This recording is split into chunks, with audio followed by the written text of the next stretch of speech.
Hey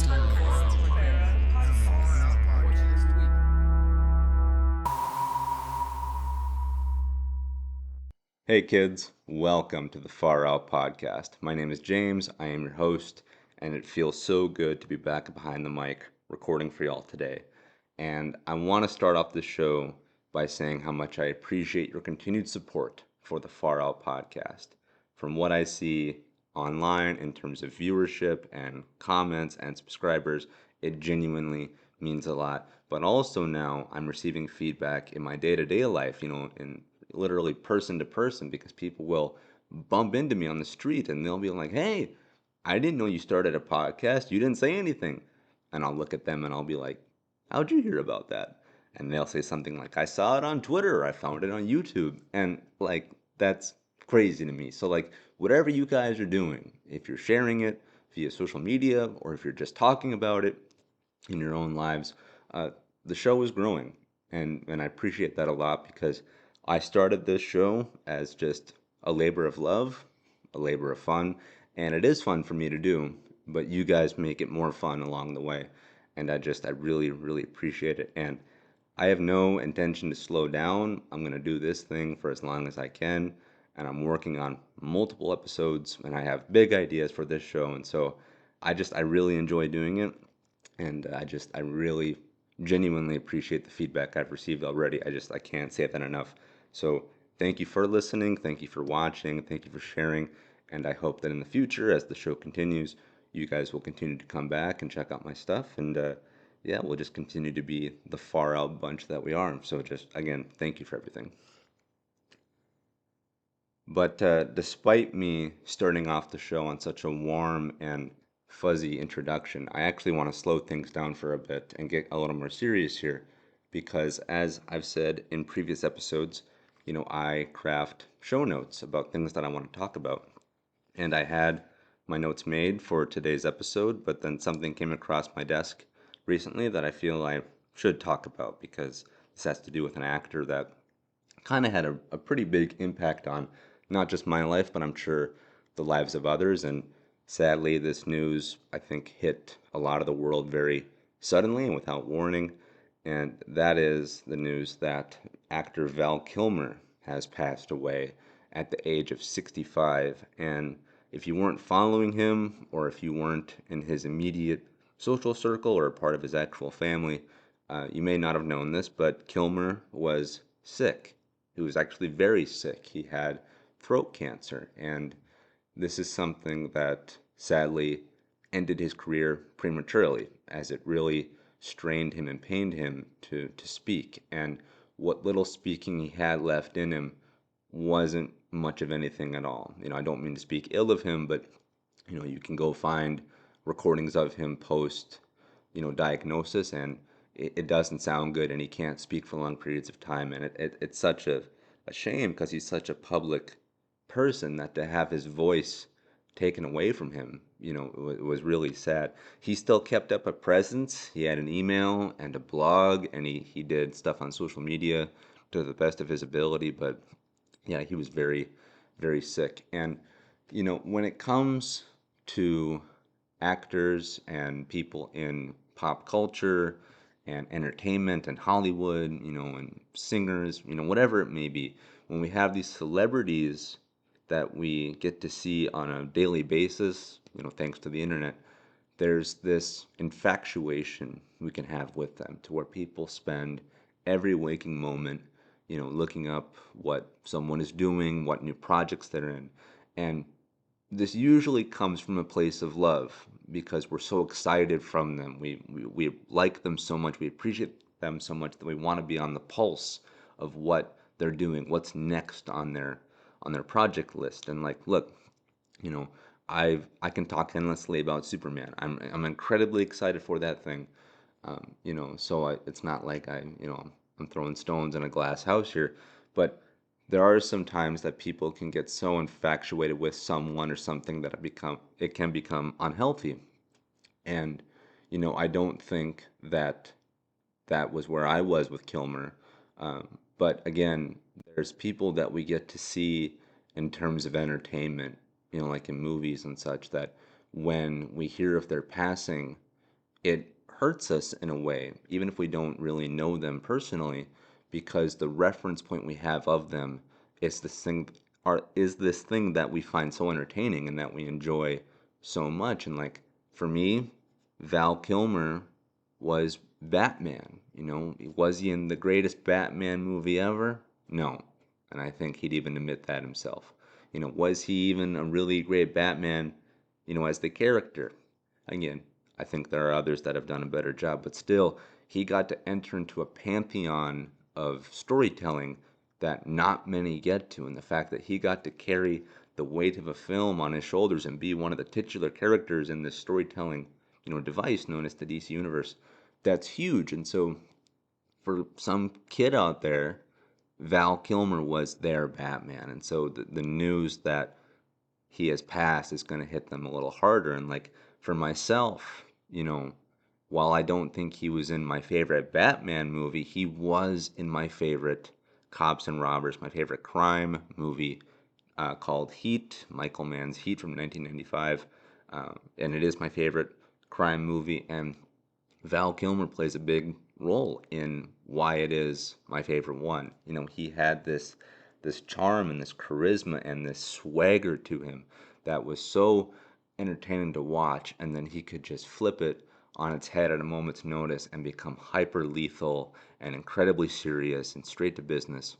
And it was mesmerizing to watch him in Heat, and then also just him in other movies as well. I mean, he was in Tombstone as well, which is a Western film that's pretty good. And then he was also in Top Gun Maverick. He reprised his role of Iceman alongside Tom Cruise, and that was actually the last thing that he did as an actor. Despite his illness and his limitations, he came back for that role. And if you've seen Top Gun Maverick, when he's on screen with Tom Cruise, he doesn't talk. He actually communicates via a computer. He's typing out his words, and this is because, again, of his physical limitations that he had with his illness.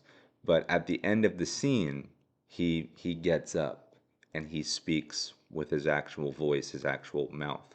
And again, Kilmer had an ability to speak still, despite the cancer, but it was very limited.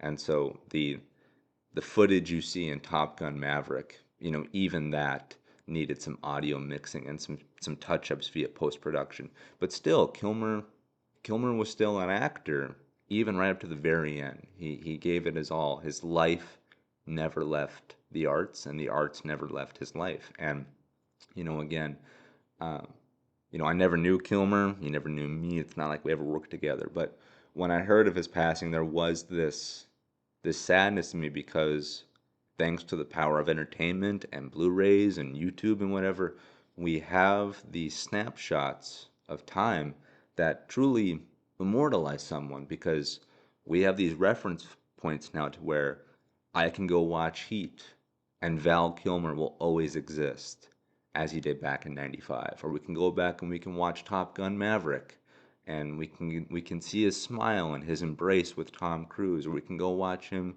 in Tombstone, acting in that Western. And, when it comes to things like that, when it comes to things like photography and filmmaking and, recordings, no one's ever truly gone. And so despite us losing Kilmer, and despite his family now being in a time of mourning, we'll always have these bits of him with us. And I think that that's really special and tremendous. And though he may not get to make any more incredible work, we have this amazing catalog of already existing incredible work we can go back to. And so, yeah, Val Kilmer, just what an incredible career. What a cool life he lived. He had a way of interacting with fans that seemed really aware of himself, and it seemed like he didn't take himself too seriously. And yeah, he was just a real talent, and I really am thankful that he got to be in such big projects like Top Gun, like Batman, like Heat, and many others. And yeah, just a talent that's gone too soon. But again, not gone forever because we can always go back and spend some time with him when we rewatch his stuff. So yeah, Val Kilmer, man, just really really sad to see. him pass away. And so I'm just going to do a quick moment of silence for him and for all the listeners out there who are also feeling sad by his passing.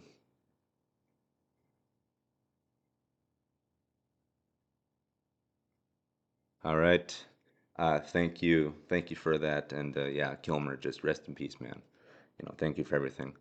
But now I want to transition into more light and friendly fare, more uplifting stuff because despite one actor sadly passing away, I actually got to meet an actor recently, and I got to meet actor C. Thomas Howell, who has been in a bunch of movies like Red Dawn and E.T., The Extraterrestrial, but I think he'll be most remembered for his time as Ponyboy Curtis in the adaptation of S.E. Hinton's The Outsiders. And yes, kids, he has been touring across the country with this film where you can watch the film with him, do a meet and greet, and he will also do a Q&A as well. And he actually came to one of my hometowns, one of the towns where I grew up, and went to college. He came to Mayville, North Dakota, and Mayville, kids, is small, and I live in the Midwest, so like no one ever comes here. Like for me, like if a concert, if an artist I like comes and does a concert in Minneapolis, like for me that's a big deal. For me that's my backyard. Like I will drive to Minneapolis just to go see someone. And so the fact that he came not just to Minneapolis, but he came to Mayville, North Dakota, the town where I went to college, was crazy. And so I of course I bought a ticket and I bought the VIP ticket so I could get a picture with him and a meet and greet, and we got to talk for a little bit, and it was really tremendous, and I was starstruck. I was, because it's not just that he's an actor and that he's been on the big screen, and I love movies so much, but like if you don't know this, kids, The Outsiders is my favorite book of all time, second only to the Bible. But in terms of nonfiction, or no fiction, excuse me. In terms of fiction, The Outsiders is my favorite book. I've read it quite literally, perhaps 6 or 7 times, cover to cover, and yeah. So getting to meet one of the actors that brought one of the characters of my favorite story to life, just crazy. And so we got to talk for a little bit, and what was so crazy is that I go up to him, I shake his hand, I say hello, and he says, "How are you doing?" And unprompted, it's not like I said, I have a podcast or I want to be on the radio. Unprompted, he goes, "Wow, that's a great voice you got there. You should go into radio." And my heart just bursted out of my chest. I was like,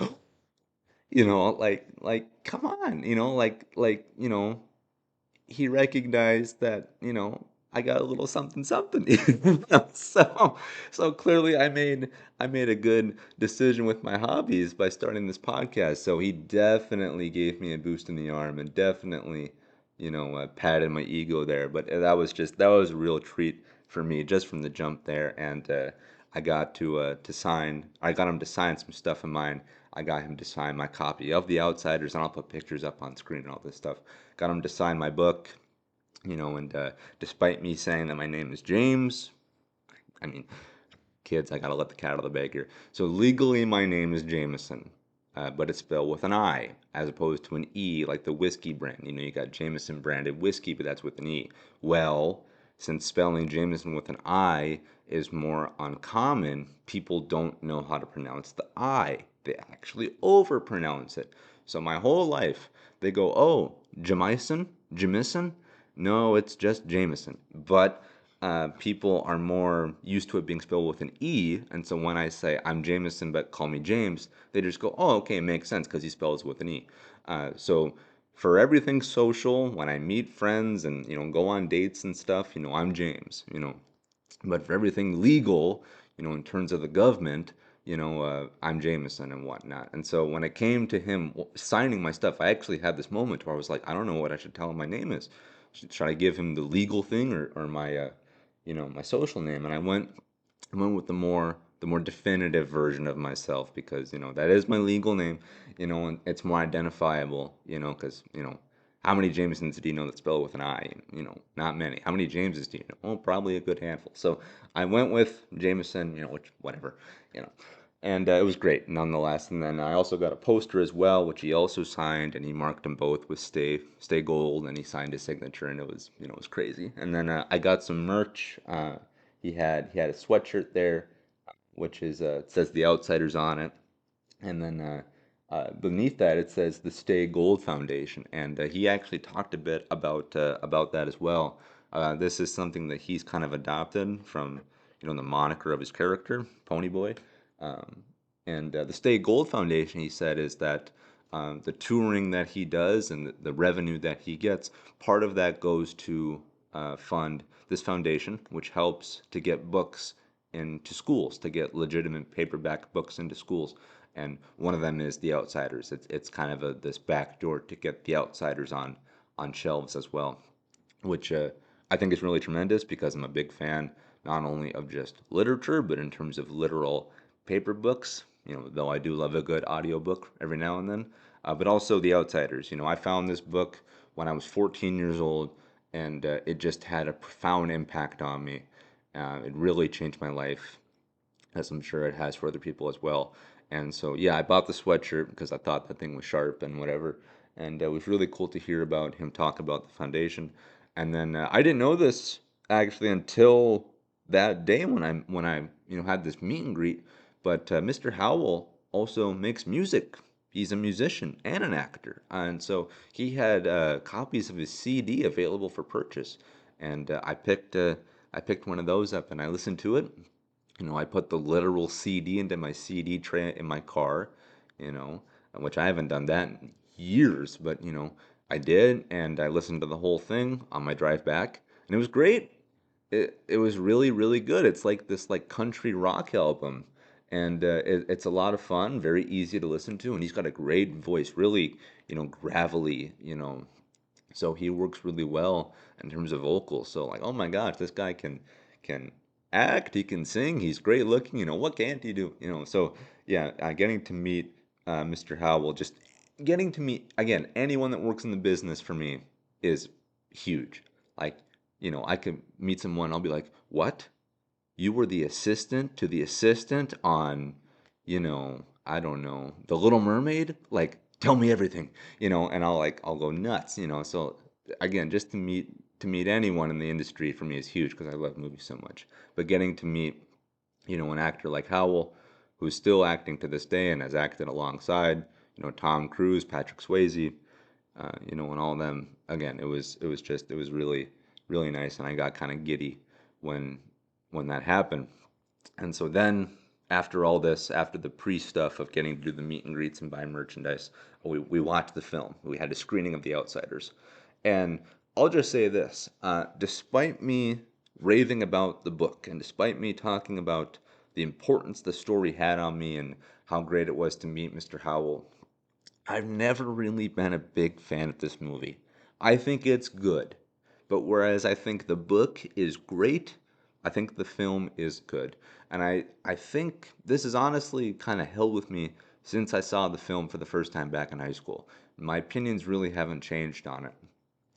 The film is very close to the source material, which on paper people might be like, great, this is what we want. We want good adaptations of material because when we get adaptations, they change too much and it's unrecognizable. And that's true. There are adaptations that can play fast and loose with their source material. This one almost plays a little bit too close to home because there are direct lifts from the novel in terms of dialogue that are said in the film. And I'll just say right now, there's pieces of dialogue that are great to read, not so great to hear, in terms of an actor. So there's stuff like that. I think the film also moves a little too fast. I think they should have let things breathe because, like, the story of The Outsiders is this gang. You've got Ponyboy Curtis, Soda Pop Curtis, you got uh, Dairy Curtis, you got Dally or Dallas, you got Johnny Two Bit. I feel like I'm forgetting someone. And Steve Randall.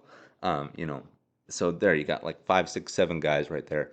And in the film, there's not a lot of interaction amongst all of them. You don't get this real idea that they're this close knit group of friends, misfits, and also a gang. Because there's turf wars in this story. In the book, you do, but like really in the movie, you're more centered on two, three, four of them, and then there are a few extra members that kind of just get pushed to the side. And so I wish that there was more interaction that you get to see with them as a group, palling around the streets and getting into trouble together, rather than just focus on two or three of them at a time. So there's just things like that I wish that they could have done better. But in terms of its look, I mean, I think it's really good. It has a good sound to it. There's a rumble, a fist fight, which I think is good. The acting is good. This was made by Francis Ford Coppola. This is another thing about the movie too, is that like this movie has, nowadays, it's a Hall of Fame cast, like like one of the best ensemble casts like ever. But this is all before they got big. But you think about this: you got C. Thomas Howell, you have Rob Lowe, you have Patrick Swayze, you have Tom Cruise, you have Matt Dillon, you got Diane Lane, and you got, who am I forgetting? Emilio Estevez, and then shoot, what's the name of the guy that played the Karate Kid here? Hold on, just a second, kid. What's the deal with airplane food? Isn't it just ridiculous? It's overpriced and never tastes good. Let's see here. Doopa doopa doo, doopa doopa doo. Ralph Macchio, that's his name. Yeah, so it's like crazy, just crazy. If you were to put all these actors together, minus Patrick Swayze, rest in peace.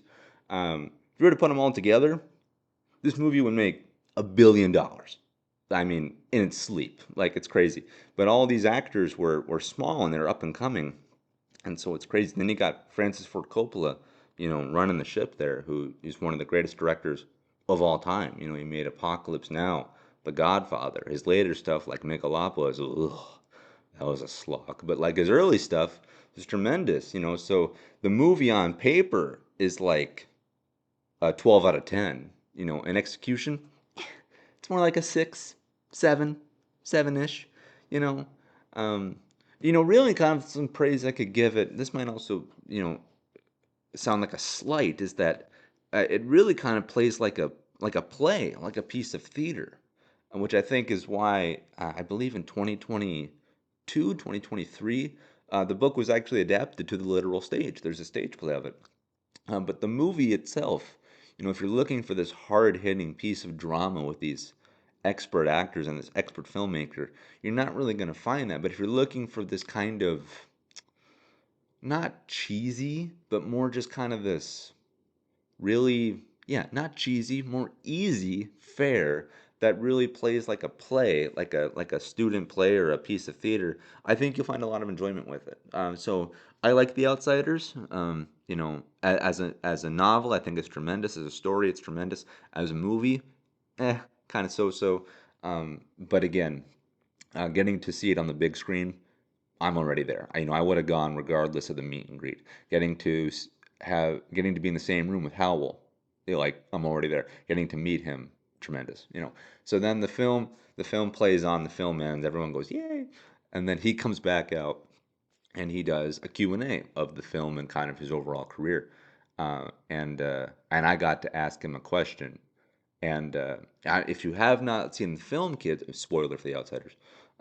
If you have not seen the film or read the novel, um, Ponyboy and Johnny, two of the main characters, they kill a kid defending themselves in a fight. They run from the law, and when they have to hide themselves from the law to stay, off the radar, they give themselves haircuts. So they cut their hair with a literal pocket knife. So it's not even, it's ragged and whatever. Then they bleach it and whatever. But in the film, you're watching it and it looks real. Like it doesn't look like a wig. It looks like they're literally just grabbing each other's hair and just sawing it off with this pocket knife. No scissors or no razor blades or nothing. Just this pocket knife. And so when the Q&A happens afterwards, I raise my hand, and that's the question I want to ask, because I want to ask, like, was that your real hair? Like, what was that like? You know? And see, Thomas Howell, God bless him, he's like, oh yeah, he's like the hair scene. And before he goes on, he goes, it's Jameson, right? And I freak out again because I'm like, he remembered my name, and I'm like so excited, and I'm like, yes, yes, Mr. Howell, it's Jameson. So, and he's like, yeah, he's like, no, he's like, everything you see in this film was real. He's like, this was made at a time when there wasn't, anything in terms of like special effects or really good makeup. And he's like, we had a really small budget. And so he's like, the beer we drank on set was real beer. The cars were real, and he's like, and the knife was real. And he's like, and cutting each other's hair, that was our real actual hair. And I was like, oh my gosh, so it's like, that's crazy. And he told other stories as well about the Outsiders. He said that when the Outsiders was getting cast, that everyone in Hollywood was was auditioning for these roles. And he said, funny enough, that Val Kilmer uh, auditioned for a role. He never said which one, though I think at his age he might have been maybe Ponyboy, maybe Johnny, because I think Johnny's meant to be a little older in the book. Don't quote me on that, but yeah, he said that Val Kilmer auditioned. He also said that Robert Downey Jr. auditioned. The guy that went on to be Iron Man and whatnot. And so he was sharing a lot of stories about that, about what it was like to fight in the rain and in the mud and how cold it was, um, whatnot. And then someone asked him in the audience, like, you've had a great career, a long-lasting career, but he was like, were there any roles that like got away from you? Like, like are there ones that you kind of still think about to this day? And he's like, yeah. And he's like, for 2 weeks, I was Marty McFly. And the whole crowd, myself included, like we gasped. We were like, what? You were cast as the lead in Back to the Future? And he's like, yeah, I was. And he told this story. And he said that, Steven Spielberg, made E.T. C. Thomas Howell was in E.T. And he went on to say that after E.T. had wrapped, when Spielberg started to work on Back to the Future, he said, this is the kid. This Howell kid, he's the kid from Marty McFly. And so Howell said that for 2 weeks he was officially casted, and that they had done wardrobe, and that they were kind of, getting him ready and whatnot. And then and then things just fell through because there was a recast, and then there was another recast, and so things changed, and now we got the film that we eventually did, with Michael J. Fox, if I remember who played Marty McFly correctly, in the film is history. Yeah, but for a little bit there of time, that was his role to have, and he said I got to wear the vest, the puffy vest, and it's so ironic because while he was on stage at my screening, he had on a puffy vest. It wasn't red, it was jet black, but still, even him just I don't think he did this on purpose, just him telling the story and him wearing a somewhat similar-ish outfit, I was like, I see the vision. Like I saw it. Like I was like, yeah, he could have been Marty McFly. He could have gone back to the future. So I was like, oh man. So it was just really, really great to once again to meet an actor. Anyone that works in the business for me is tremendous, but just to yeah, to just be in the same room with him and to get to talk with him for a little bit, it was just really, really something. I was starstruck, and like I said in the Val Kilmer, thing I talked about, I tried to keep my composure because again, I didn't want to get, infatuated with him. I didn't want to fanboy over him, but I was so giddy, and just yeah, it was just really, really great. So yeah, The Outsiders is a tremendous book. It's a tremendous piece of storytelling. If you haven't read it, I really recommend it. If you haven't seen the film, I recommend you watch the film as well, despite my less than glowing review. But I really do recommend that you read the book, and then I also recommend that you check out Mr. Howell's music as well. If you're a fan of country rock, or even if you're not, because that's not my favorite genre of music to listen to. But boy, that was a good album he had there. So yeah, I recommend all that. But yeah, just thank you, Mr. Howell, for coming to Mayville and for touring on the film. It was really nice to meet you, and if you're listening to this, and I know that you are welcome on the Far Out podcast anytime. And keeping it with C. Thomas Howell for just another minute, before the meet and greet and the screening of The Outsiders, I wanted to go through Howell's filmography so I could watch some of his stuff and find other things to potentially ask him about beyond just The Outsiders. And so I watched this film of his called The Hitcher, which stars Howell as well as Rutger Hauer. And if you don't know who he is, he played the bad guy in Blade Runner. But in this film, C. Thomas Howell plays this driver, just this kid driving across the country, and he picks up a hitchhiker, which is something you should never do, kids. You should never pick up a hitchhiker. But in this film, C. Thomas Howell picks up a hitchhiker. The hitchhiker is played by Rutger Hauer, and Hauer ends up being this serial killer, and pandemonium ensues. Who would have thunk it? You know. But yes, the film is good. It's not great. It's kind of a hard film to talk about because like it's it's shot in a way that you could tell was low budget. I don't mean that in like a disparaging way. I'm just saying once again, like The Outsiders, you can tell they did not have a huge budget. So it's shot in this very kind of dramatic, way that really captures the landscapes and really sells itself on tone and ambiance. And it's a freaky film. It's like light horror, because it's scary because you know spoiler for the Hitcher, but like Howell wises up. He realizes he has this killer in the car with him, and so very early on, he ditches the hitchhiker. He pushes him out the car. And so Howell keeps driving along his way, and you think, oh, thank goodness, the story's over. But wait, there's still like an hour left of the film. What are you gonna do? And it's this kind of psychological game of cat and mouse because somehow, some way, as you watch the film, the hitchhiker always ends up catching up with C. Thomas Howell. He runs into him, at a diner, at a gas station. He passes him in another car, as they're driving, you know. And so for a bit, while I was watching this movie, I actually thought that the hitchhiker wasn't ever a real person. I thought it was all in his mind because throughout the film, C. Thomas Howell's character is being blamed for the murders that are happening along the way, for the deaths and the car crashes and such. And so I thought, oh, is this like a split personality thing? Because throughout the film, C. Thomas Howell is talking to the police and he's constantly saying, it's not me, it's not me. There's a guy who stole this car, he's got blonde hair or whatever. It's him, you got to find him.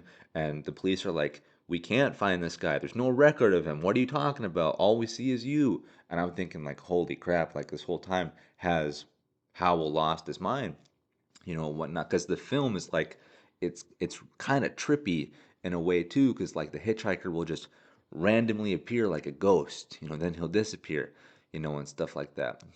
And there are these really weird instances of people acting out of character, like, Howell at one point turns himself into the police, realizing that maybe he is a danger and that even if he's not a danger himself, he's certainly in danger, and so he figures the police are the best bet for him.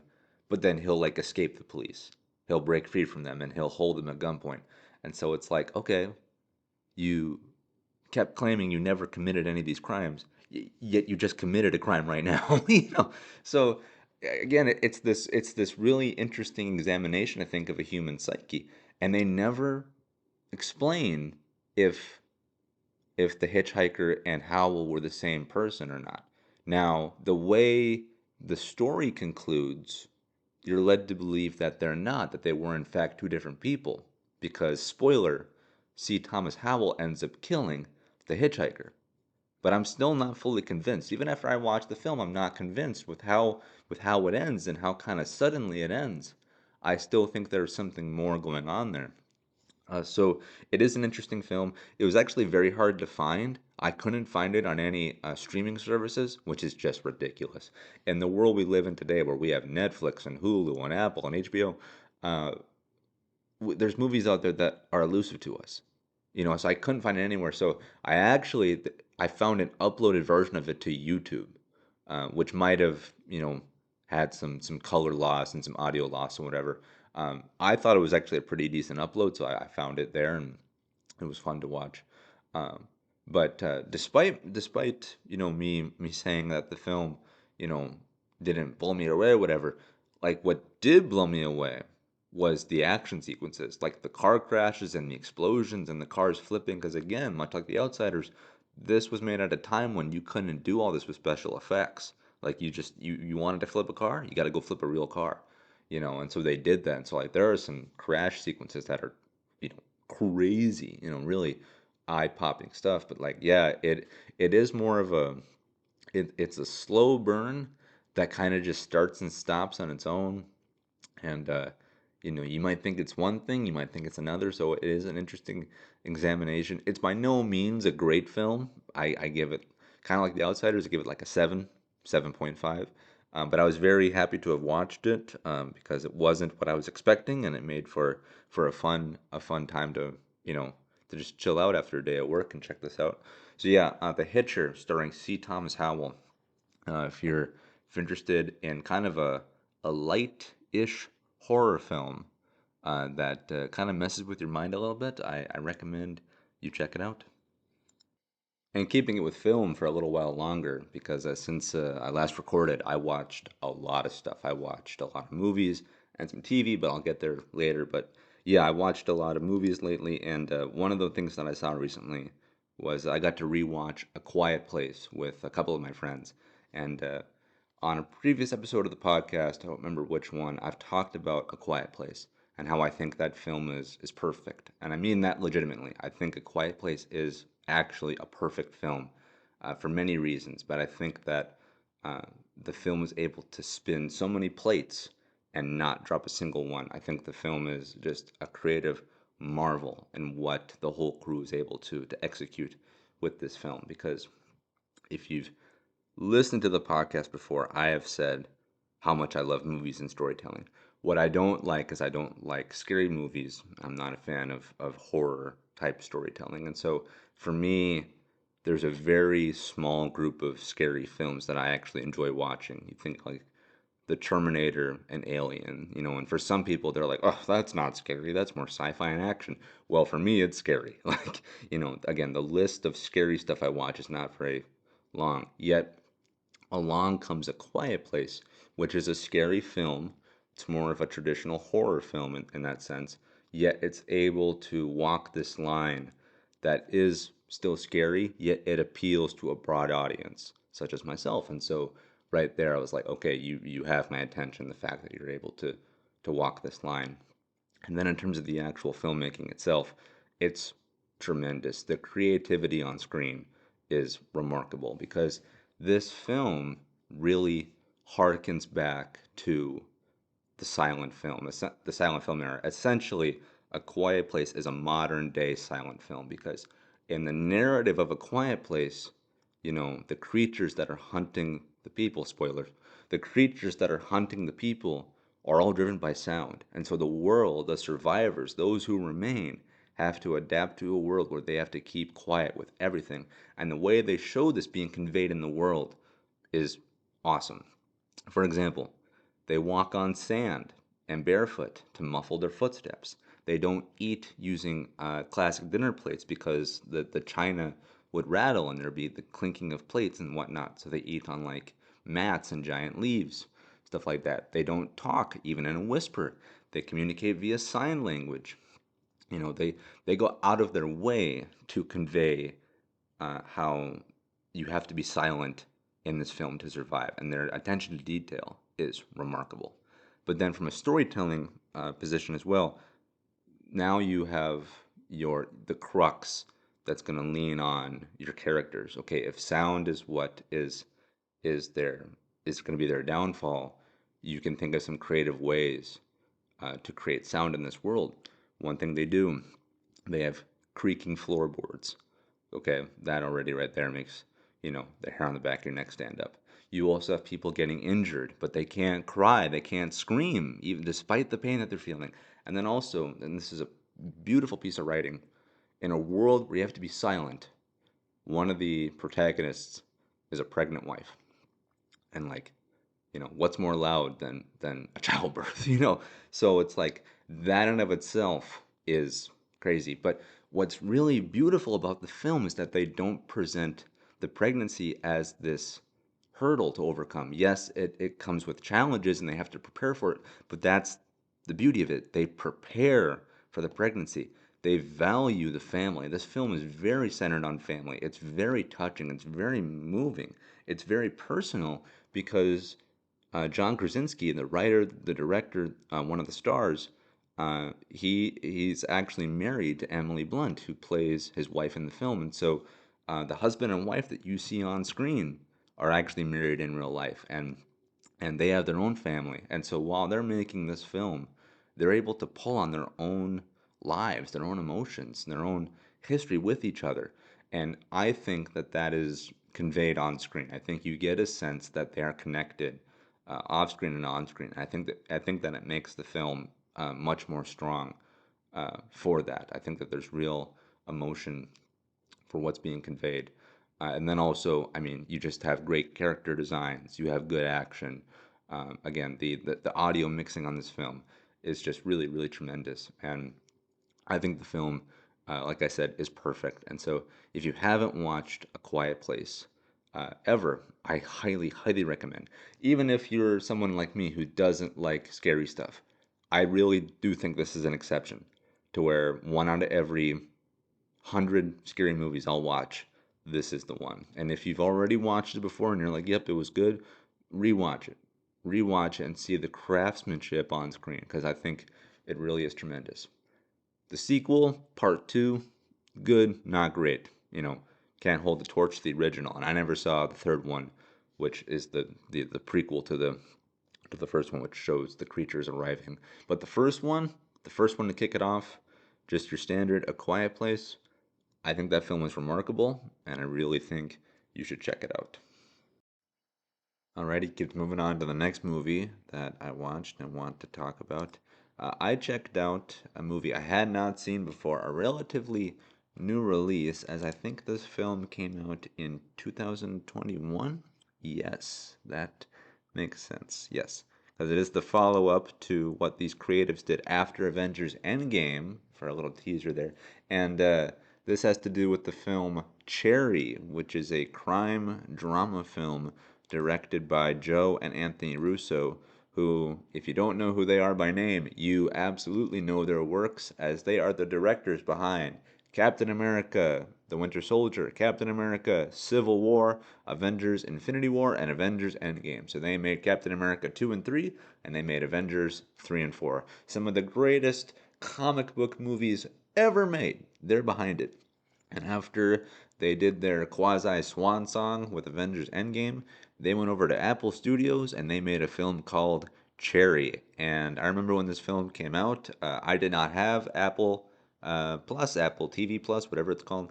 I did not have the Apple streaming service at the time, so I missed this one because they did not put it out in theaters for a long time. So, great job. But I finally got to watch Cherry, and I think this film is remarkable. I think it gets a lot of hate that it does not deserve because if you look up any reviews on it, if you look up the Rotten Tomato score, it's pretty mid to low. For me, this thing exceeded my expectations. And coming off of Avengers Infinity War and Avengers Endgame, the Russo brothers, they could do whatever they want. And I guarantee you they got a blank check. And they probably got final cut on this film too. Because why wouldn't you? You give, full creative control to the creatives that just gave you the Avengers. It's going to be a slam dunk. Sadly, for the masses, it wasn't. For me, though, it was. And you could tell that they were given a long leash on this because this film is edited and art directed within an inch of its life. I mean, the color that's used in this film and the way lighting is used, like when a character is introduced, there's a literal spotlight that will come on them, and the way it's edited in terms of like close-up shots versus long angle shots versus stuff that's in focus and out of focus, it's crazy. There's also fourth wall breaking to where you're following I almost said Tom Cruise. You're following Tom Holland and he's talking about robbing a bank. He's telling it to like his crew. He's like, okay, we're gonna go in the back door. You're gonna go to the left. You're gonna go to the right. and then Tom Cruise, Tom Holland, he will look right at the camera and he'll be like, "I sure hope this works. If it doesn't, I'm screwed." So like, I mean, they nothing is held back, and this film is arranged in terms of chapters. It's not like you need to like, click on part one, part two, part three. But as the film progresses, title cards come up that say prologue, part one, part two, epilogue. So it's arranged like a book, like a novel, which is very fitting because this film is based off a book of the same name called Cherry by Nico Walker. And after I watched the film, I immediately found the book via audiobook and I downloaded it. So I'm going to check that out too because I think the story is really good. Uh, this film, like I said, in terms of its art direction, is a lot of fun to check out because it's a visual feast for the eyes. In terms of, acting and performances, Tom Holland, he gives it his all. This is him showing I'm more than just Spider-Man. And you can argue he already did that back in his earlier years, but coming off of Spider-Man, again, coming off of the Avengers, that's all he'll ever be known for. This is him saying, I'm a serious actor. I'm a serious role because he plays, excuse me, he plays someone who's going through the troubles of a relationship. In this film, he also plays someone who joins the army and gets deployed. So he plays a soldier with PTSD, and then he also plays someone who, because of his PTSD and the relationship struggles that he has, he falls into hard drugs, which then lead to his crime robbing habit. He robs banks to fuel his drug addiction. So again, you have the relationship aspect, you have the PTSD aspect, you have the crime aspect, and you have the using aspect, the abuse aspect with the chemicals. It's a lot of movie, but the way it's told, I think, is really, really good. The biggest, most apparent knock I could give it is that it is a tad too long. This does stretch it a bit. It's an hour and 41 minutes in length, and you can definitely feel it. You can easily, well, easily, in my opinion, you could chop off about 20 to 30 minutes. You could very quickly wrap this thing up. But they really stretch the taffy and let it breathe, which I appreciate on paper because of with everything that happens throughout the film, as I said, with all the turmoil that goes on with these characters, especially Tom Holland's, you want this plane to land comfortably and smoothly. You don't want an abrupt landing, and so they give it a long runway for it to reach its conclusion, which I appreciate. But again, like there's aspects where I'm like, you could have shortened that a little bit. Um, but when the war sequences happen, when you see Tom Holland get deployed, they're captured beautifully. You really feel the weight of war, the weight of loss, the camaraderie amongst him and his fellow soldiers. You feel the emotions that he has for his girlfriend, who was played by Sierra Bravo. You feel their connection as well. She also gives a really tremendous performance as well because you can tell very early on that she's a very vulnerable person, and she really does a good job with that as well. And then I'm a sucker for cops and robbers films. Even though you're rooting for the bad guys, being the robbers, being Tom Holland and his girlfriend, they're fun to watch. And then you go through this drug phase of their lives, and it's sad because you're watching people destroy themselves with chemicals, which in and of itself can be very personal, if anyone knows anyone who's ever done that. But then there's even points of levity in it too that just break the tension just enough for you to still find it entertaining. And so I really, really like this film. I really think it's tremendous, and I really wish it got a wide theatrical release. I wish it wasn't something that's just regulated straight to streaming, but it was made by Apple, and it's gonna be on its service for forever. So if you don't have Apple, I recommend you get a free trial, or you get it for a week or a month or whatever, and then you at least check out Cherry because it was better than I expected, and I think that if you kind of were on the fence about it because of its initial reviews and reactions, I think if you go in with lower-ish expectations like I did, they're going to be exceeded. So yeah, I recommend you check out Apple's Cherry. Check out Apple's Cherry. It's funny. It's wordplay, the best kind of play, but that was accidental wordplay because they're both fruits. But yes, you should check out Cherry on Apple TV or Apple TV Plus, whatever the heck it's called. But now, keeping it with films for a little while longer still, Another film I saw, which is a relatively new release, but is sadly probably not in theaters at the time of this recording because of how poor it's doing at the box office. This is Robert De Niro's The Alto Nights, and this is a crime mobster movie set, I believe, in the 50s time era, something like that. But in this story, in this film, Robert De Niro plays two roles. He acts as two characters. And you might be thinking, "Oh, okay. So this is like, he plays twins." No, he does not play twins. Oh, okay. Well, does he play like the same character just like at different points in their lives? Like one's really old and one's, not as old. No, it's not that either. Robert De Niro plays literally two different characters that have nothing to do with each other. Other than that, the fact that they're crime bosses. They're both crime bosses. So imagine like Chris Evans playing Captain America and Iron Man. It's the same actor, just playing two different characters, but they bounce off each other through filmmaking magic and editing and whatnot.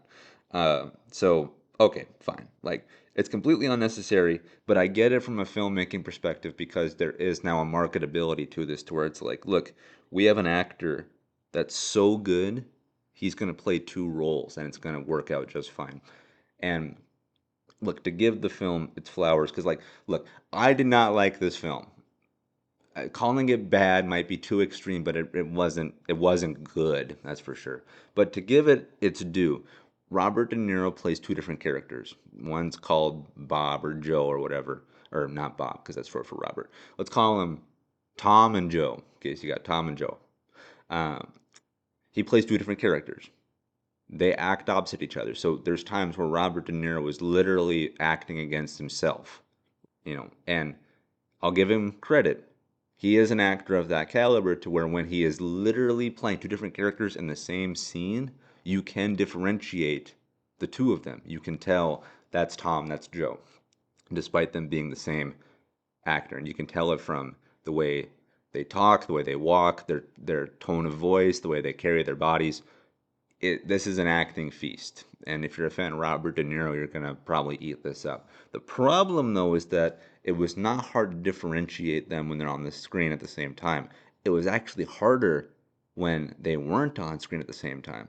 Like when it's just Tom or Joe, because there's scenes where it's like, "Hey, Tom, did you talk to Joe?" And it's like, "Yeah, I told him about the thing and the deal." And then, you cut to Joe and it's like, "Hey, Tom said so and so and whatever." And so it's a little hard to follow there. And then it's like, the plot kind of got lost in its own shaping because you don't know, like when none of them are on screen, you're trying to figure out, okay, is this guy talking about Tom or is he talking about Joe? But did Joe already say this? And does Tom know he already says this? But Tom is going this way and Joe's going that way. Like it's complicated as heck and it's overly complicated. It doesn't need to be. You didn't have to have Robert De Niro play two characters. Again, I think they did it just for the marketing alone. The film would have been better. It would have been more concise, more comprehensive had you had Robert De Niro acting against, I don't know, Glenn Powell.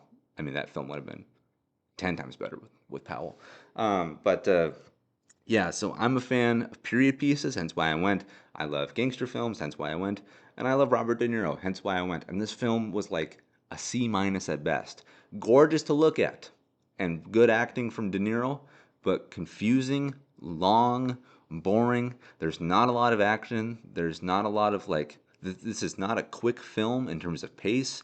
It just kind of meanders on through. There's a lot of walking, a lot of talking, and it just kind of stumbles its way around, and it made for an overall tiring experience. While I was watching the film, I physically got tired.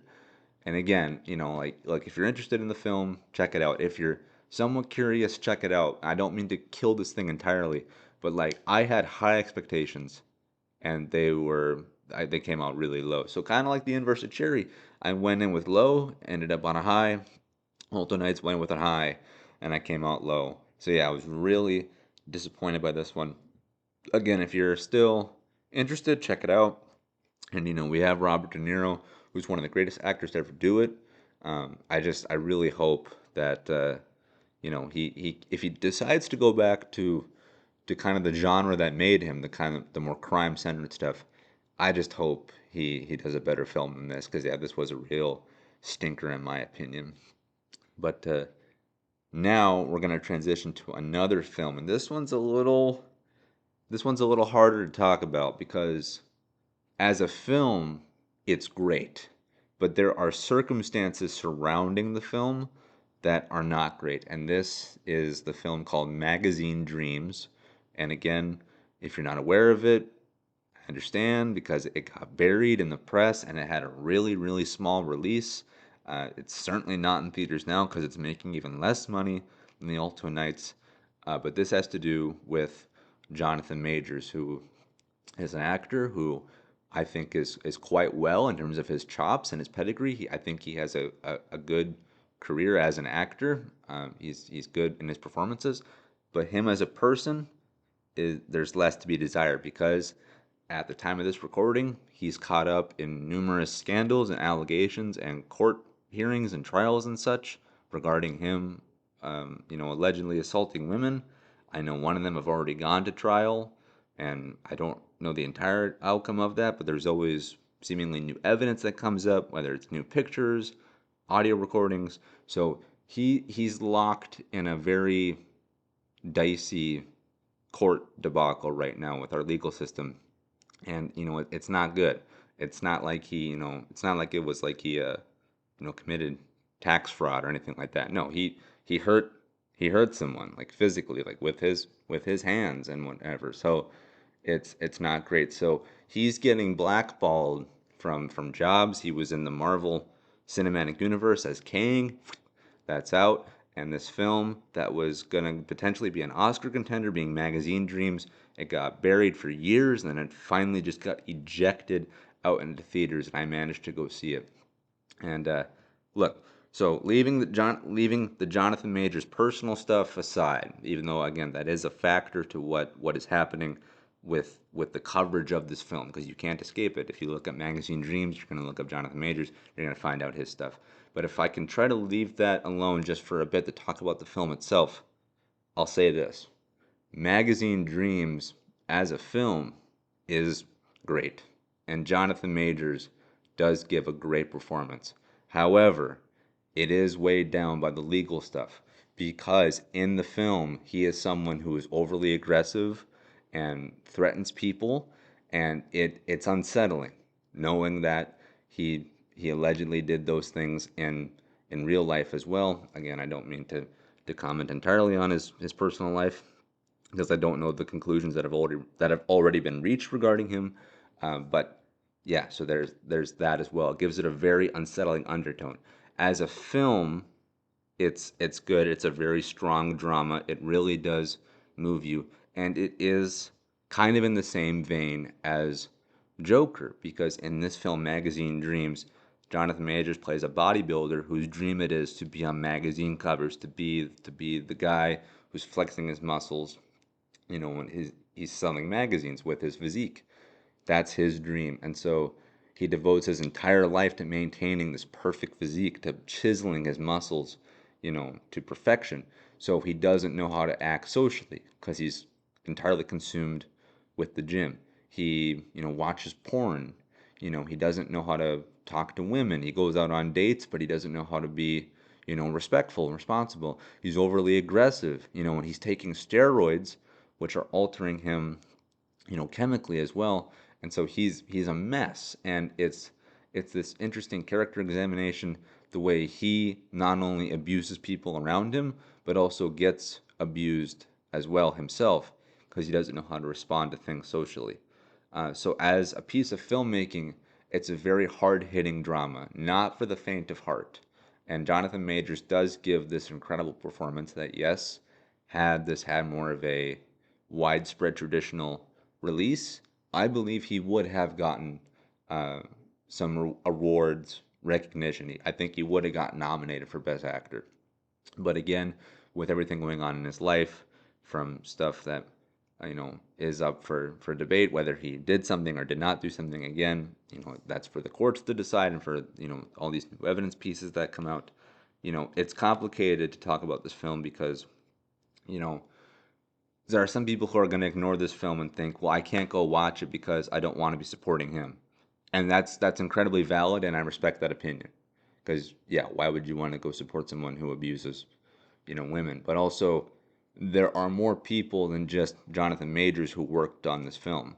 The directors, the writers, everything from the set designers to costumes to special effects. You know, not everyone is marked by this cloud of stuff that Majors has done. There are some people there who are just trying to work in the business, just trying to make it, in a career that they love so much. I mean, if you're a film fan like I am, I dream of working in the industry somehow, some way, whether that's from being something as big as a director to something as small as a production assistant. And so the idea now that someone potentially got their moment on this film, Magazine Dreams, and it's been completely squashed because Jonathan Majors decided to go do these horrible things. It's just it's sad, it's complicated, but again, the film itself is good, and Magazine Dreams should be seen somehow, some way. But you're gonna have to kind of do some soul searching yourself on if you want to see it, when you should see it, how you should see it. Because again, even if you reach the conclusion that you know what, I will watch it, it's not for the faint of heart. It's a very heavy hitting drama. But again, if you liked the movie Joker, I think you'll like this because while I was watching it, I was thinking, oh, this is his version of Joker. Even the way it's kind of lit, there's still kind of that color palette that reminded me so much of Joker. So yeah, it's an interesting study on someone who doesn't know how to act in society because they're so consumed by themselves. But again, the titular role is played by someone who is being, rejected from society for some very heinous things that he potentially did. But yeah, we'll have to let the courts decide what action might need to be taken regarding Majors. But yeah, Magazine Dreams, a good film, a complicated film. Um, yeah, so just I hope that my examination of this was suffice for you. If you decide to watch it, great. If you don't decide to watch it as well, I totally respect that as well. Anyway, moving on to the next film I want to discuss. This is a film that is still in theaters, at least at the time of this recording, and this is Jason Statham's and David Ayer's A Working Man. And Statham, known for the Transporter series, as well as being in a couple of the Fast and Furious movies, and David Ayer, known for films such as Fury, which is that World War II tank movie, as well as End of Watch, which is that great cop movie, and then he also made Suicide Squad in 2016, and then him and Jason Statham worked together on 2024's The Beekeeper. And look, Statham and Ayer have made some great films. They've also made some bad ones. And in my opinion, sadly, A Working Man is more closer to the bad side than the good side because they made The Beekeeper, so clearly they have a great working relationship together. However, I did not like The Beekeeper. I thought it was pretty bad, and this one is very much in the same vein as that. So if you like The Beekeeper, you might like this one. If you didn't like The Beekeeper, you might not like this one, because yeah, I mean, look, this is a pretty basic action film. It's very much Jason Statham's version of Taken, Liam Neeson's Taken, where Statham has to hunt down uh, these human traffickers who took this girl. And so it's good to watch Statham, kick some bad guy butt and whatever. But overall, I thought the action was actually kind of so, and I thought the plot was overly convoluted and just kind of messy and whatever. So yeah, overall, not a good film. But look, I there's a certain genre of film that I just go out to see. Like when Liam Neeson makes an action movie, I will always go see it. Even though the last couple of ones he's done I've thought were pretty meh. If he comes out with one tomorrow, I'm going. Same with Jason Statham. If he makes another film with David Ayer, and it releases in 2026, I'll be there. But yeah, for me right now, he's 0-2 with The Beekeeper and with A Working Man. But moving on, I saw another film recently that might still be in theaters, might not. I'm not fully sure at the time of this recording, but this is a Looney Tunes film titled The Day the Earth Blew Up. And I saw this with my mom. We went out to the theaters together and saw it. And I was not a big fan of this, and I kind of got that same vibe from her as well. I could tell that she really wasn't feeling this one either. This is a very goofy interpretation of Looney Tunes, which you might be like, well, of course, it's Looney Tunes. What do you expect? You know, Shakespeare? And it's like, no, no, no, I don't. But like in later years of Looney Tunes, they've almost gone for this more kind of teenage type flavor of comedy that's really on a broader spectrum that I think kids, young adults, and even adults can enjoy. And this outing, Looney Tunes: The Day the Earth Blew Up, very kid centered, very young, kid centered, more of a family film. Like I'm talking like ages like 12 and under, 10 and under. We'll probably get this and eat it up. But for my mom and myself, we were like, okay, this is a little on the kid and goofy side, even to the extreme. And look, as a piece of art, it's drawn well, it's animated well. You can identify it as Looney Tunes. But like for it being a Looney Tunes film, there's a lack of like the characters. Like the only real characters you have are Daffy Duck and Porky Pig. And the film is centered around this alien coming to Earth. But in the film, the alien is not Marvin the Martian. You know, why couldn't it have been him? And where's Bugs Bunny? Where's the Tasmanian Devil? You know, it's a Looney Tunes film, yet it's centered just on Daffy Duck and Porky Pig. You know, it's like, you know, what are you doing? And then also like when you find out the reason why the title is the way it is, when you find out why they titled it the day the Earth blew up, you're like, oh, okay, whatever. Even the title is played for a joke, but it's really not that good. So yeah, overall, Looney Tunes: The Day the Earth Blew Up, not not good unless you've got a couple of kiddos. So yeah, this one was kind of disappointing for me. But what's interesting though about this film is that this was acquired by Ketchup Entertainment, and it was released by them, and they were the production company that was going after Coyote versus Acme, which was that shelved and kind of quasi canceled Looney Tunes film that we talked about before, where Coyote, the Looney Tunes character Coyote, was going to sue Acme for making, faulty catapults and faulty rocket launchers because you could never catch that blasted Roadrunner. And it was a combination of live action footage with animation, mixed in there as well. So it was a hybrid type of filmmaking. And that film was canceled and written off for tax purposes by Warner Brothers.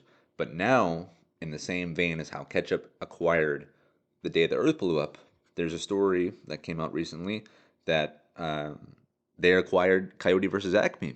This thought dead Looney Tunes film is now going to apparently see the light of day in 2026. And Ketchup Entertainment acquired the film for around $50 million, and they plan to do a worldwide full theatrical release in 2026. And so, look, despite me saying that I'm not a fan of Looney Tunes: The Day the Earth Blew Up, I will absolutely go see this Coyote versus Acme film because this film was canceled. It was swept under the rug. It was supposed to be long and forgotten, but there was enough of a fan cry that momentum was garnered for this film to be released, and now it's going to be. And so I'm gonna go support it. And clearly, um, Ketchup Entertainment has seen some kind of financial revenue from their release of The Day the Earth Blew Up, so it's good. So yeah, by going to see The Day the Earth Blew Up, you're supporting the release effort for Coyote versus Acme, and so that's kind of the best support I could possibly give that film.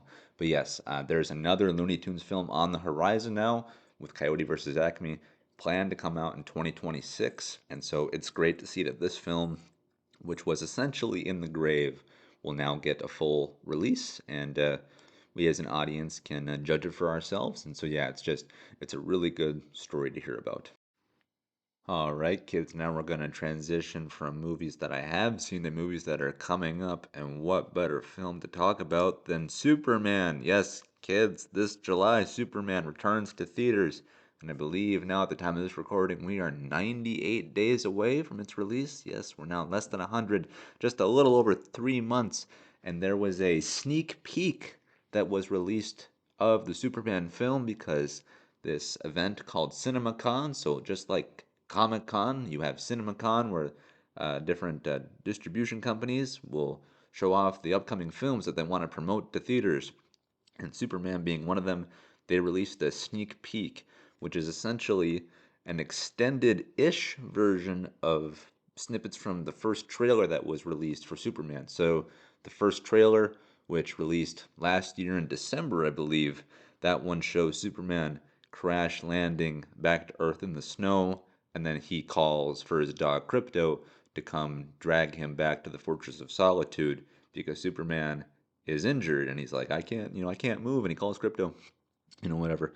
And then this sneak peek kind of shows that scene a little fleshed out. And I say a little bit because if you watch the clip, the pace of the scene in general is quite fast from the moment where Superman lands to him kind of groaning and moaning to him calling Krypto and then to Krypto dragging him back to the Fortress of Solitude. It moves pretty quick, and so I wonder if in this sneak peek, which is a little under 5 minutes, I wonder if they cut out bits of the actual scene just to present it in this kind of tighter version for like Twitter and stuff like that. I actually hope that this isn't the pace of the scene itself. I hope that they let it breathe because, again, it does move kind of quick. But what you see here is some great play between Superman and Krypto because Superman crash lands, he calls for Krypto, and Krypto, just like any other dog that you've had or I've had, he doesn't fully understand. Like he just wants to play. He's like, oh my gosh,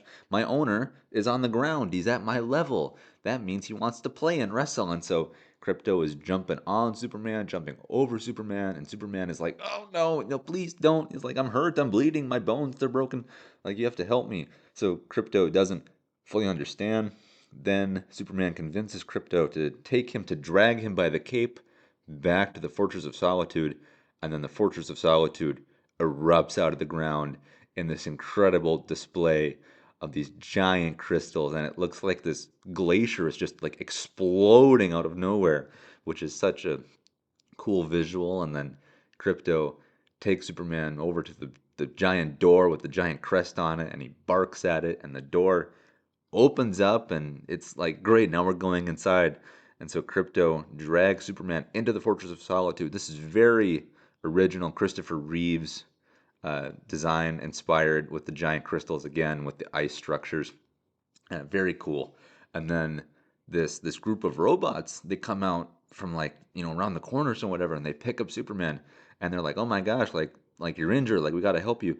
And so Superman has worker robots, like he has like Kryptonian robots that maybe came from the craft he was launched in to get to Earth initially. I'm not really sure where they come from, but they pick him up and they bring him over to this operating table, and they're assessing him, and they're like, he's bleeding internally, he has broken bones. So like that in and of itself is crazy, like the fact that Superman somehow somewhere got broken bones, like something hit him so hard to break his bones. And yeah, so they're examining him, and one of these robots is played by Alan Tudyk, and as they're assessing him, they're like, we need to heal him, and Superman gets his strength from our yellow sun. And so then they position these magnifying glasses from the ceiling of the Fortress of Solitude. They zoom in one layer at a time onto Superman, so they magnify the sun on him, and this generates rapid healing for him, which I'm sure hurts to holy crap, because they're resetting bones and repairing organs and stuff just like at a really fast rate. And then that's where this extended version of the scene ends. It then morphs back into more traditional footage that we've seen before from the first trailer. That itself has some different stuff added to it. Like, there are longer shots of like Lois Lane and so on and so forth. And there's more sound and special effects added. Like, we get to hear Lex Luthor's voice, we get to hear the sounds of explosions and like laser fire, whereas before it was just music. But yeah, so there was essentially a sneak preview of the Superman film, and then it closes out with a good shot of the crest, and then says, in theaters July 11th. And I loved this. I thought this was tremendous. Again, from the look of the Fortress of Solitude, it's awesome, to these robots, really really cool. Again, voiced by Alan Tudyk, that's great. And then all the love, pointed towards Krypto. Like, Krypto is gonna go over the audience like you wouldn't believe, and like that thing is gonna sell, sell, sell. And this is really good to see because, like, in previous iterations of DC storytelling, and even, with Superman, they've been incredibly dour, incredibly serious, and they kind of lack joy and like overall like happiness really.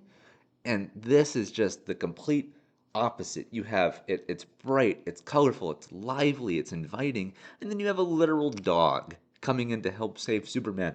I mean, this is a family film. At least it looks like it. And I don't mean that how I talked about Looney Tunes, where I'm like, oh, you gotta be ages 12 and under to really appreciate it. No, I think this is gonna be a crowd pleaser, which I think is what not only is that what I think DC and Warner Brothers needs, like as like a studio, they need a real good crowd pleaser. This is what the brand needs, because like as I said, these previous DC films, they were so adult and so mature and so serious that they were alienating their own audience. Like there's a reason why there's now this reset happening at DC because their previous formula wasn't working. And there's fans out there who will think, I want serious stuff. I want this to be taken seriously. I want the drama. I want the stakes. And it's like, I respect that. I do. And I want that too because like I like Man of Steel. I like some parts of Batman versus Superman. I like this deep mythology that was on display previously, but I didn't love it. And the majority of people did not love it. Again, hence why we're here now talking about the relaunch of DC in terms of movies and television with an entirely new Superman, an entirely new cast.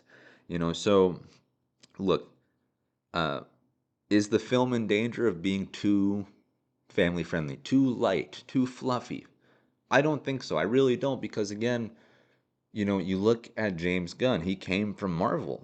He made Guardians of the Galaxies 1 through 3 and he's had a hand in the Avengers films as well. I don't know how big, but like he's credited as a producer on there.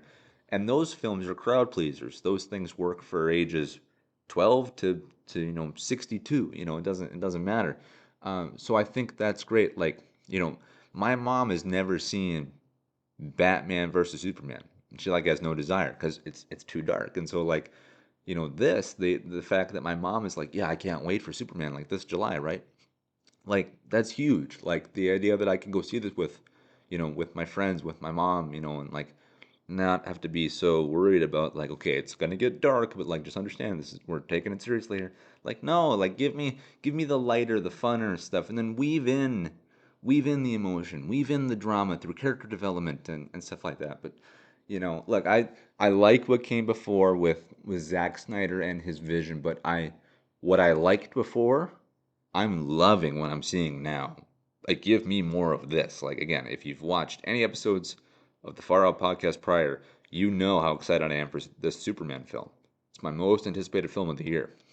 And stuff like this, the trailer, the sneak peek, the poster, like, like serve me up. Like, it's feeding more of what I want. And James Gunn also said that a new trailer. He's the director, by the way. He said that there's a new Superman trailer coming out soon, and I believe he said, well, I don't think he said, it's alluded that it'll come out on Superman Day, which I believe is April 18th. I think it's this month. Let me look that up here. Let's see. Doop a doop a doo. It's loading, loading, loading. Yeah, celebrate Superman Day on April 18th, marking the iconic debut of Action Comics #1. Yeah, so that was the day that Superman premiered as a character, April 18th. And James Gunn said that he's working on a new trailer. So, like, we just got this sneak peek. We just got this. And now we potentially have a trailer coming out in like 2 weeks. Like, yeah, like, let's go. And what's crazy is that at CinemaCon, the producers and the cast and the crew of the film, they described what's coming up on our calendar as the summer of Superman. I think that that's referencing the lead up to the film and then the film releasing, which is prime summertime this July. And so I'm here for it, man. Give me the summer of Superman. Give me the trailers, the pictures, the posters, the merchandise. Like I'm so in on this and I'm so excited. Like I cannot wait. So yes, give me an entire summer of Superman, baby. Like yeah, let's go. The one thing I don't like about this actually isn't with the clip itself. It actually just has to do with their release schedule for this stuff. Uh there's a Minecraft movie now in theaters, based off the video game, which I intend to see at some point. And it was released, via a news segment that there was going to be an extended preview of Superman attached to the Minecraft movie. And I was like, oh my gosh, like that's great. Like I have to run to the theater. Well, now they've released this clip online. And I would bet dollars to donuts that this was the clip that was going to be attached to Minecraft. Well, if you're going to do that, why release it online? Like I was ready to run to the theater to go watch Minecraft. Well, now I'll walk. You know, like this was gonna put butts in seats, but now they just drop it online. Like, why don't you wait? Why don't you wait a little bit? Or why don't you even like you could have held off on the second trailer, and released this on April 18th. That would have been 2 weeks after Minecraft came out. So it's like, you know, it's just like, look, if you're promoting one movie that's coming out with a clip from another movie, why put that clip online? And so it's like whatever. So I guess you can either see this clip on the big screen or you can see it on your phone. So make the choice yourself. But yeah, this clip I think is tremendous. And as I said, we are going to be approaching the summer of Superman per the DC and W execs there. So I'm all in, baby. Like I can't wait. I'm so ready. I've been so ready, and we're now less than 100 days away, just a little over 3 months. Oh, I can't wait. This is gonna be so awesome. I just look, I'm gonna cry if I don't like it, and I'm gonna cry if I like it. So like this July, I'm gonna shed tears. So like, yeah, we'll see what happens. But yeah, Superman comes out in theaters this July. And keeping it with upcoming films, The Accountant 2, a film that releases later this month in April, finally released a poster that I like. So I'll throw that up there now. And yeah, kids, despite me saying how much I appreciate The Accountant, the first one, and how much I'm looking forward to the second one here, the sequel, the marketing thus far, for me, at least for myself, I have not enjoyed. I did not like the first poster, nor the second, nor their first trailer. And now I hear there's a second trailer that I'm not going to watch, not because I'm burned out, but because I literally, I don't want to see too much of the film. I'm trying to not get spoiled. So yeah, but what I've seen of the marketing thus far, I have not liked. And then finally, The Accountant 2 released a poster that I think is good. It's pretty basic, but I think of the ones that they've released so far, this is the best. And yeah, I'm looking forward to this film. If you have not seen The First Accountant, I recommend that you watch it because it's kind of this quiet action movie that just kind of came and went, never really had a big splash at the box office. But over the years, it's garnered this audience, hence why there's a sequel on the horizon now. And I think the film is better than people expected it to be. I think that the action is great. And I think that the performances between Ben Affleck, Anna Kendrick, and John Bernthal are really tremendous. And now Ben Affleck and John Bernthal take center stage together in The Accountant 2, and that comes out later in April. So yeah, I like this poster and I like the first film, and I think you will too. So I hope you check out The First Accountant, and then I hope to see you at the theaters for The Second Accountant. All right, kids, now I gotta call a bit of an audible because I was not expecting this to come out today, but this still fits in the vibe, in the tone of upcoming films that I want to discuss because a trailer and a poster for the upcoming Tron 3, Tron Ares, dropped mid-recording of this episode, so I gotta kind of intersect this in here, which is fine actually because I realized I forgot to mention something off the top. You're probably gonna hear new intro and outro music on this episode, and that's courtesy of Sojourn ONE, the guy that's made the previous intro music. And so I'll drop a link down to his YouTube channel below so you can check out his music, and I recommend you do. Some really cool stuff. But yes, Sojourn ONE has made all the music for the podcast thus far. He made me some new tunes, and so that's going to be inserted into this episode at the beginning and at the end.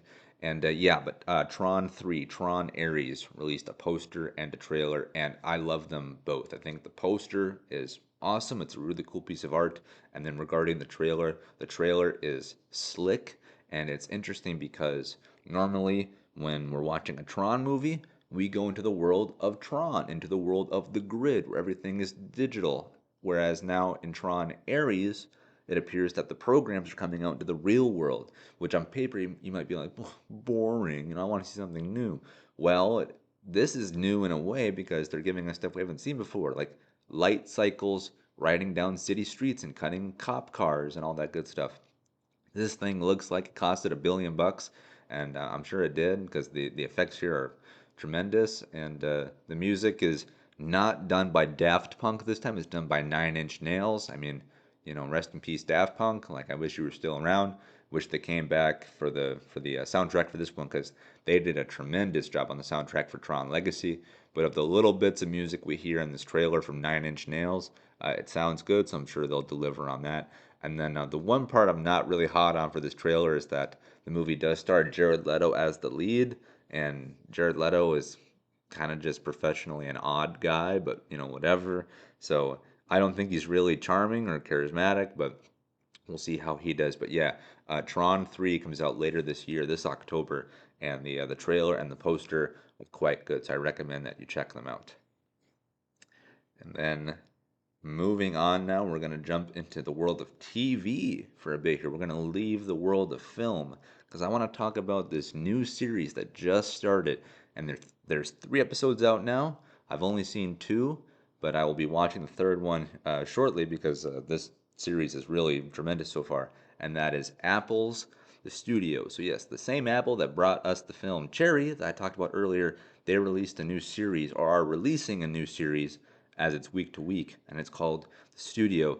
And this is a TV show that has to do with the process of filmmaking, and it stars Seth Rogen, who gets in charge of being the head of a film studio, and he has to make movies. And if you're someone who is big into film and likes the behind the scenes stuff and all the granular minutia about what it takes to get a movie made, you're going to eat this up. But even if you're someone who's into like comedy and Seth Rogen and good television, you're going to eat this up as well. You guys should be watching this because when I'm watching The Studio, not only is it funny and is it cool to see how a film gets made, but like Seth Rogen has said in interviews that he strived for accuracy when it came to this. And so he said that like the stuff you see in terms of like meetings with directors and board executives, that's real. The chaotic energy on set, that's real. The lack of time, that's real. The lack of money, that's real. Pursuing, social media culture over art, that's real. Like he said that he strived for authenticity when it came to this. So much so that after the show started to get released, he was getting phone calls from people who were like, I can't believe you put that in there. And this series has a great list of cameos. You have Charlize Theron, Martin Scorsese, Anthony Mackie, and a handful of others. I mean, it's really great. They really assembled a who's who list of talent. But yes, this show is funny and it's great, and you're gonna love it, especially if you're a film fan, because you're getting a peek behind the curtain at what it takes to bring a film to life. And like they reference actual films, like they talk about The Mandalorian, they talk about Disney, they talk about Warner Brothers, they talk about Barbie, and there's this running gag about how Barbie was this IP that was brought onto the big screen and was a big crowd pleaser and made over $1 billion. And there's this joke about, well, what can be the next Barbie? And the joke is that they want to do it with Kool-Aid. They want to make Kool-Aid the next big blockbuster that blows up and makes $1.5 billion. And so yeah, so there's this running joke about the movie production for Kool-Aid, and then Boss Logic, the artist who makes incredible uh, posters for films and such. He made a mock poster for what the Kool-Aid movie would look like if it were made by Martin Scorsese and starred Steve Buscemi. And again, you'll get those jokes if you watch The Studio. So there are 3 episodes out now. It releases week to week, and it's on Apple. And I think it's the best thing that Apple has done so far, at least from what I've seen. I know people love other stuff, but like what I've seen on Apple so far, I've really appreciated. And it is potentially the best thing that Seth Rogen has ever done too, because it's funny, it's serious, and it's incredibly entertaining. And I really recommend you check out The Studio. And now, kids, for the last thing I want to talk about on this episode, we're not going to talk about movies or TV. We're going to talk about sports because baseball is back. Yes, kids, baseball is back.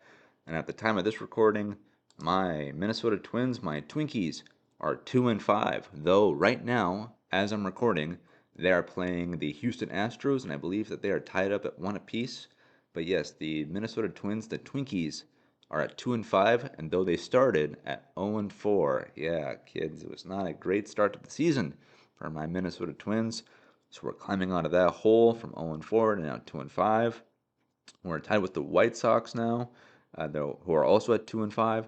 Then you got the Kansas City Royals with cheese. Shout out if you know that reference. They are 3-4, and then you got the Cleveland Guardians leading the division, also at 3-4. 3-4 tied up in a three-way tie here between the Guardians, the Tigers, and the Royals. Let's see, jumping around here, we've got the Baltimore Orioles, the Orioles, 3-5, and shout out the Blue Jays, 5-3, just one game behind the New York Yankees. Let's see here, what else? Got the LA Angels at 4-3. You got the Athletics, pour one out, 3-5. And then you got the Mets, 4-3. Let's see what else you got here.